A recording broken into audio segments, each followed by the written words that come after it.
in a society, our situation will get better because we're a part of them. They would not feel threatened or need to continue to harm us, but that's not the case. So integration was one of the most damaging things that has ever happened to Black people, and that became more clear to me from watching the documentary. And the second thing was, there was the theme of political presence not equating to political representation. Altamatics always talks about that. And so what stood out to me with 7 a.m. was that just because someone looks like us does not mean that they will represent our interest. And so we need to vet people thoroughly and make sure that they are prioritizing Black wealth and prioritizing doing business the right way. Just because you look like me doesn't mean that you're my kind. And so the biggest insight I got from 7 a.m. is that if we need to build more businesses and build an economy, we need to watch the people that we're working with and really make sure that they understand what it takes to actually build, that they're not thinking short term. We can't unify all Black people. Years ago, we were able to do that. Now we can't do that. We need to let go of that notion. We need to unify the best of us, those that represent intelligent Black society. Those are my insights. I had a question. Well, let's go down the line, and if you want to chime in, sister, we can do that, if that's okay? Okay. All right, go ahead, Sylvia. So my name is Sylvia Johnson, and I own a consulting company. Actually, it's a scientific and biomedical consulting company. And the thing that I got from the film, I've seen it many, many times now, is that people do business with people they know and they trust. And I have adapted that same philosophy in my business. If I don't know you, I'm not going to work with you. And if I don't trust you, I absolutely will not work with you. And integrity in my line of business, you guys heard me mention about the non-disclosure agreement that Nicole mentioned. I take my business very seriously, and I take the connections that I have in business very seriously as well. So when I'm entrusted with information, I guard that as if it's my own. And my clients have that reassurance that we're doing that on their behalf as well. So from the film, I got exactly what you said. Just because you look like me, it doesn't necessarily mean that you're for me. And because I look like you, don't expect me to give you a pass if you do something that impacts my business negatively. So we can all work together cohesively, but there has to be a mutual respect when it comes to how we proceed. You know, my generational wealth, what we're doing for our family is very important to me. So I don't want to lose my ability to continue to grow my business because I've made an error in judgment or an error in the people that I've connected to or allowed to connect to me. All right, and just so you know, that's my queen, so if any of you brothers are looking, but no. All right, so Sister Nicole, thank you. Thank you. My takeaway from it, exactly what Sam and Sylvia were saying, very similar, but also I thought how ill-equipped we are. I mean, innovation did not stop with, Madam C.J. Walker, Garrett Morgan, and George Washington Carver. Innovation, look at all of you here, innovation is now. But we're in the room, but we're not at the table. And we're not getting those tools that we need. I feel like we're not going to get to the next step unless those venture capitalists are one of us. Unless those lawyers who are writing the contracts for those music artists, what have you, is one of us. If in essence our wealth is circulated amongst us, we will not get to that next level. If we are not pooling our voting power and not just going Democrat down the line and thinking, wait, what can you do for me? Because if you do not service me good, I'm not voting for you. Listen here, we're not going to get to that point. We're in essence going to be considered a permanent second-class citizen in this country. All right, well, I know Sister had something very pertinent. You had something very pertinent you wanted to say real fast, or question, and we will go to our next question. I kind of wasn't sure if I was going to ask this. Anybody can answer it too. a lot of black people are scared for Donald Trump to get in office. And I shared my opinion with some people, and some people agreed, and some thought I was crazy to say this, but I kind of feel like if Donald Trump was to say, if black people started to ask him for things, he could easily say, well, you had Obama in for 8 years and you didn't ask for anything. We gave you the black president and you didn't say anything. And when I was young, I kept hearing, we'll never have a black president. We finally get one. And then I hear, oh, he doesn't have to do anything. You know, he's the president of everybody, you know. And he's given, you know, gay people the right to get married. And he's given illegals, he's passed laws to help them. And my grandma called me a traitor just because I critiqued Obama, and that I hate my people because I critiqued them. And I just feel like when we, I know this might be off subject, but I kind of feel like when we look 50 years from now, and we'll critique him and think, what did the first supposedly black president do? He didn't do anything. Black people are supposedly Christians in this country, but yet his legacy is to help gay people get married, which is totally against the religion that you supposedly worship. He didn't do anything for black people. And if you say this is a black person, you're a hater, this and that, like you can't critique him. And now, if Trump gets, if he wins, which I think he will win, he could easily say, well, you didn't ask the previous president to do any of these things. And Was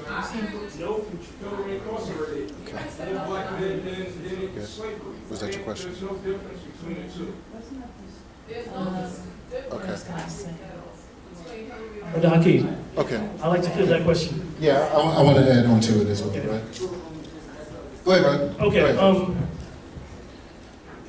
Dr. John Henry Clark eloquently explained how Marcus Garvey was able to unify so many black people on a scale no one else has been able to do. And that if he was living today, he would be unable to do it. And the reason was confusion. Black people as a collective were not confused about our condition in America during the 1920s. Too many of us were being killed. It was a few years after slavery, and it was very obvious because the racism was real blatant. Donald Trump brings back a level of blatancy that this country hasn't seen in a while. And there's a benefit to that, in my opinion, because it helps to eliminate the confusion. By a show of hands, how many people have seen the video that Donald Trump on YouTube has put out there? There was a video on him discussing Obama and what he's done for black people. Has anybody seen that video? That's all right. Yeah, right, yes, sir. It was eye-opening, because Donald Trump said this. He said, black unemployment, almost over 50%, right? And black people, they have a black president, and he has done nothing for them. Mm-hmm. White people, as a collective, understand this, but they don't talk about it because it's not part of the code to discuss things like that. Donald Trump actually put it out there and said it. And what does that mean if he becomes president? The answer to the question you posed. The answer to your question was actually in your question.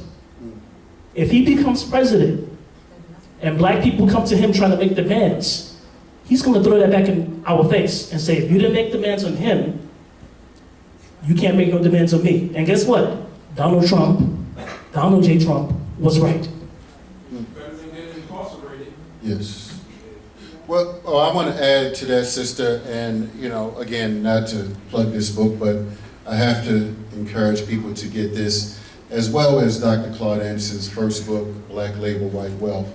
It will share particularly what Brother Sam said earlier regarding the limitations of politics, but I do recognize and understand that we have to be engaged. And for instance, just last year, you know, I actually moderated a panel at the Congressional Black Caucus, and let me just say that sometimes people that consider themselves conscious, they don't show up at places that we need to be in. And what I'll also say from that is that actually, Dr. Claude Anderson will be in the DC area in about 2 weeks with several other amazing speakers, a 2-day event. Brother Carl Nelson, I'm one of the sponsors, co-sponsors of that. But and two other points. There's a book that I just got maybe about 2 days ago. Dr. Julianne Melville wrote a book called Are We Better Off? You know, a very, very detailed critique of President Obama's, you know, from an economic perspective in terms of his policy. Yeah, I believe she's one of the more insightful, independent scholars that we have out here that understand the role of policy. And so I just say some of those things, you know, to give you all pieces to what, you know, I see and what we need to be aware of when we say what President Obama has done. You know, we need to be able to, you know, break it down scholastically for each other. And in closing, in terms of Donald Trump, I'm not sure if any of you are aware, but there's going to be a conference in Cleveland during the weekend of the Republican National Committee, and that's organized by Brother Malik Zulu Shabazz, and I know Polite is scheduled to be there. Myself, I'll be speaking there that weekend. Oh, brother, what's up, Frank? That's Frank? No, it's not Frank. Oh, I'm sorry. I thought you, Francois? Being that we're on Donald Trump, Okay, I'm sorry. Go ahead. it's interesting because he has basically everybody's attention. Mhm. At one point, he has said something about not follow up. Right? Okay. He has said something about what as far as the standard family in America, whatever they say they increase it to $6,000 a year. He said in reality it's supposed to make $1,000.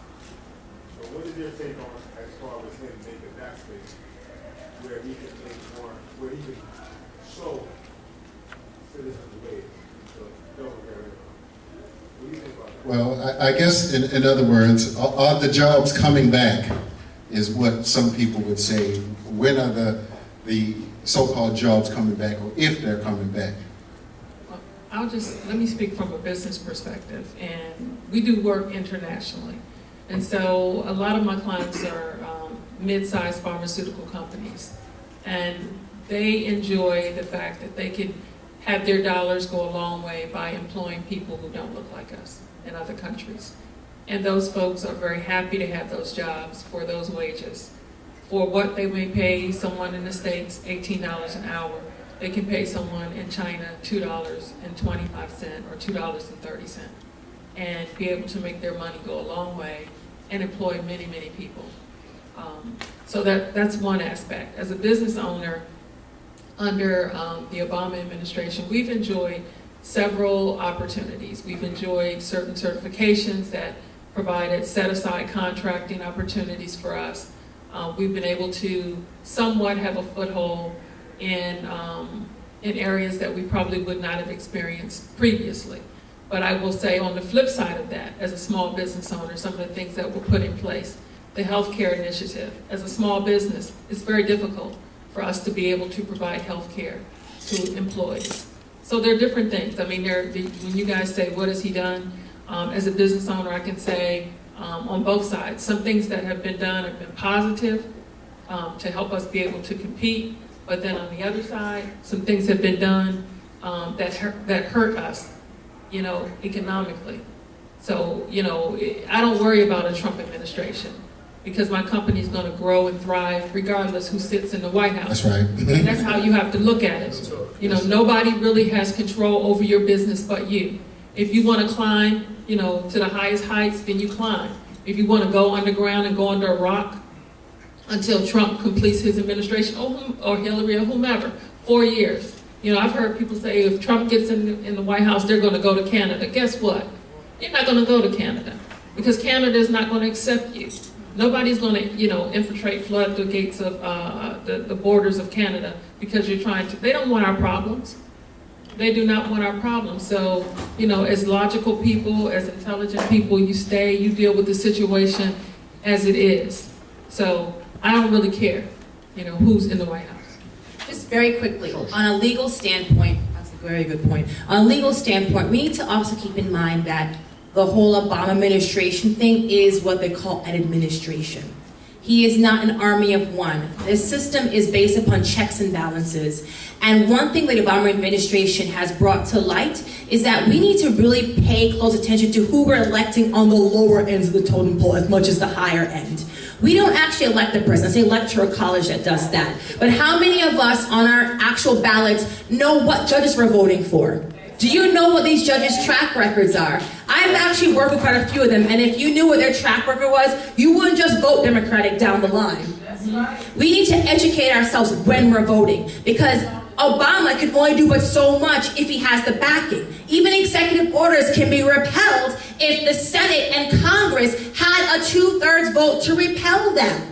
But we don't even have that much because we're not paying attention to our senators, our Congress representatives, even our local districts. How many of you know who is your local district representative? You want to get your roads fixed? That's the person you should talk to, not Obama.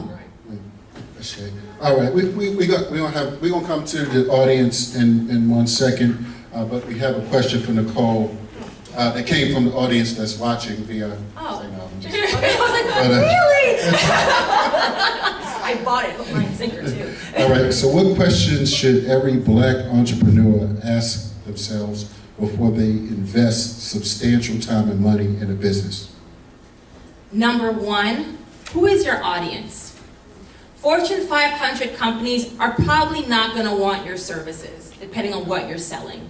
You got to really think hard about who your audience is. Who are you targeting? Who would actually buy your product? Don't waste your time on someone or some group that is not even going to give you the time of day. Number two, eliminate toxic people from your lives. A business is tough. It's so tough. And when you're Black, you already got the odds stacked against you. So all those friends who are like, oh, that's my girl, yeah, we go party all the time, are maybe not the friends that you're going to talk about your business goals to. You need to eliminate those people, eliminate them quick, because they'll bring you down quicker than quicksand. That's right. And number three, you need to think about long-term, short-term goals for your company. It's all good and well to think you want to make money, but what's your long-term vision for your company? Where do you want your company to be in 10, 20, 30 years? What happens if you get sick? Who is learning your trade? Who are you going to pass it on to? You got to think long-term. If you just think about the monetary gain now and what you're doing now, you're going to miss the boat. And the last thing that's so important, I think 7 a.m. mentioned it as well, was very key. You need to keep on track of who your competitors are and where the industry is going. Because like what happened with Madam C.J. Walker's company, people were moving on and they weren't innovating enough to catch up with where people were going. You need to know what the trends are, what's happening in the industry, who all of your competitors, even if your idea is new and novel and non-obvious, trust me, someone else is also making a widget similar to yours is competing with yours. You need to think about that. And I want to just one comment on that, and on this, what I'm telling you is, how many of you saw Shark Tank yesterday? There were these two lovely, they're Black, so I said they're lovely, Black men, and they had a glove that you in essence use to touch your fingers for the glove in order to control the volume of music, change the station, and so forth. No Shark Tank invested in their product. You want to know why? They weren't thinking long-term. When they came to that table, instead of talking about this is a module housed in a glove that can be used for other things long-term for our product, they were fixated on the glove. Nobody's going to give you $500,000 for 5% share of their company when all you're thinking about is a short-term glove that your company has. What's the next step? Where's this company going, and what have you done to get there? Actually, Nicole, we went and when they had the watch party for that gentleman, he's actually from Maryland. In Columbia, so we went when they had that. So when you mentioned that, I was like, okay, all right. That's good, that's good. I know Brother Sam has some. Okay, so we're gonna, anybody have any questions right now? Any questions? Okay, all right. Sure. Cooperatives and how they could be set up, because on the left, the white left, they're talking about the issues of problems with capitalism and how, there are other options to that are cooperatives. And maybe that might be an option for some of our people. So for black land ownership, Ashe. Anybody want to take that? Yes, go ahead. Sir. One of the reasons why we did this screening was to find the black business leaders. And not just the black business leaders, to find black people who have a burning desire and courage for entrepreneurship. Entrepreneurship is not for everyone, and we just need to be honest about that. Those of us who are entrepreneurs in spirit, this is an opportunity for you. And so what we're trying to do is not just build up Plant-Based for You, but also build other businesses and make them the business of focus. So yes, through cooperatives, we want to engage in that effort. One of the things we're going to be doing with Plant-Based for You and 7 other businesses is we're going to bring other businesses to work for them. And using Plant-Based for You as an example, in about 7 weeks, we're going to track Plant-Based for You through web video conferencing and through pretty much in a reality show type format. We're going to track the progress of Plant-Based for You. And some of the businesses that are here and some of the people that engage in the challenge will have an opportunity to work with Plant-Based for You for those 7 weeks. And a commercial is going to be created highlighting the cooperative and highlighting each business that not just works for Plant-Based for You, but that builds more customers for their own business. So that's the goal. We want people to get together and work cooperatively towards building each other's businesses. That's the best way. It's called horizontal integration. One business building the next business up.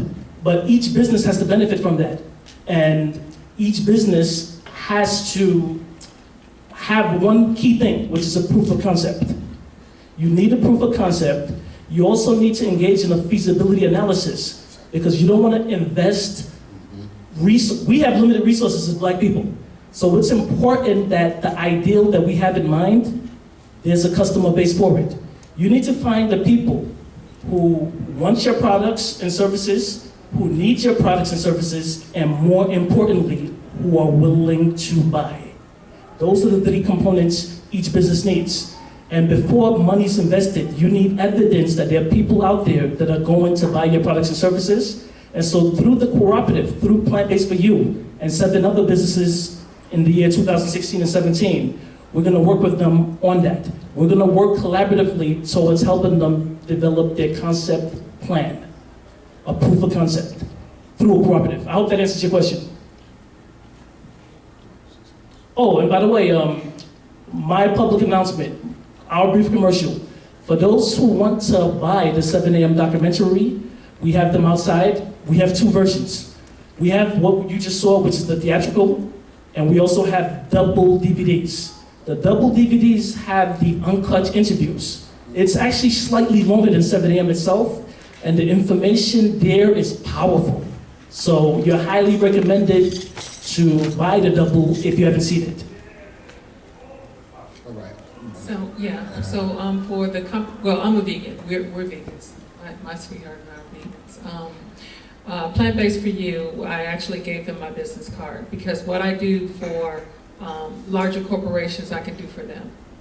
Provide strategic operations for them so that they're not spinning their wheels, trying to get their marketing done, trying to get their packaging done, and trying to get approval through the Food and Drug Administration. I actually used to work for the Food and Drug Administration for many years, so I know all the ins and outs. And that's the thing that we don't do. We have institutional knowledge that we sit on, or we charge a lot of money for. I'm not against charging money, but they're a growing company. They're striving, and it would be our way of giving back.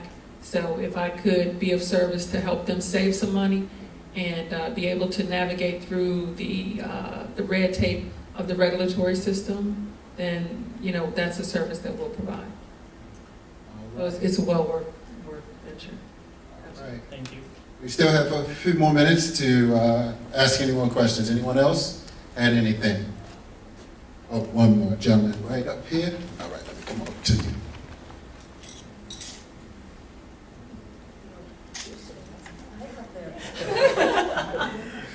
In line with what you mentioned about the cooperative and working on businesses, like you mentioned, not everyone has an entrepreneurial spirit. I know myself, I've played with the idea of starting a business for years, but it's not really where I see myself going. But on the other hand, I am one of those people that at times has additional resources that I don't need to buy gifts and useless trinkets with. Has there been ever any talk about setting up an investment cooperative? Because in a way, we do that now. We have 401ks, but that money goes out and is invested in corporations that largely then go and invest in white companies. But if we were to take that same expendable resources and invest it in a circle that then invest in black companies, now I know no return is 100%, and some of the businesses invested in are going to fail. But have you ever talked about or been involved in an investment cooperative where people targeted investments focused on the black community? Well, I'll just say something. And just to add to the discussion on cooperatives, several years ago, there was a company called the Matah Network. Was anybody familiar with Matah, M-A-T-A-H? It was founded by Ken Bridges and Al Wellington out of Philadelphia that had a network of black branded products from black manufacturers all over the United States. So, unfortunately, Ken Bridges was killed by the DC area sniper several years ago, and the company began to slowly deteriorate. And so no one has stepped in on that level to implement that. But I'll answer another point of your question in terms of, we all may have our day jobs, but we all need to have multiple income streams. And there's a term called entrepreneurship, those that are in various corporations that, and not that you want to steal information, but but you have to gather intel from these corporations and from your employment and leverage that influence and that power. Everybody should go into every job, career, or whatever with the thought that, how am I going to own this, or duplicate and reinvent in another way, or take it to another location? So that's where innovation comes from. So I'll just say that if anybody want to add to that. Okay, I want to address your question real quick. Entrepreneurship is not for everyone, but it doesn't mean you don't have value, because it's just not for everyone. We also need conscious consumers. And so it's the duty of the entrepreneurs to be able to provide the jobs for the conscious consumers. And in terms of investment, I do have investors, but the problem is that some of these investors want to invest in businesses that make a certain amount of money. So that's one of the challenges we're facing. There is an investor that wants to see a proof of concept. He wants to see revenue being generated. And so if you're really serious, one of the questions you have to ask yourself is, if I was an investor, would I invest in my business? And you have to ask yourself that question honestly. And in the early stages right now, you have to use your innovation. You have to speak to people like Nicole, because one of the challenges we face is that sometimes we're so scared that somebody's going to steal our ideal that we sit on the ideal. A few people who came to this conference actually addressed that concern, and I told them that you need to come and hear Nicole Spence's presentation. But we need to act upon our ideals, because believe me, no matter how powerful and unique your ideal is, it exists and is put out there in the universe. Someone else is going to think the same ideal. There was a study done where in Asia, some gorillas developed a technique of using hand tools. And what was amazing about it was in Africa, gorillas that came across a similar circumstance started using the same innovative technique with the hand tools. There's always someone out there thinking something similar. It's about who gets there first. The best investors are your customers. Think about growing more customers. But at our next event, there actually will be investors, and there will be a pitching competition related to the 7 a.m. challenge. One, the investor's gonna see who has come up with the best ideal for plant-based for you. And two, I want everybody to write this down. This is a question I want people to answer. It's an essay. How will I build a black economy? And you all will receive an email about this. How will I build a black economy? At our next event, some of you will be chosen to pitch that in front of investors. And you're gonna connect how will I build a black economy to your business. So be prepared for that. You'll receive an email on the deadlines for that essay. It's a 5-paragraph essay. But after watching 7 a.m., ask yourself, how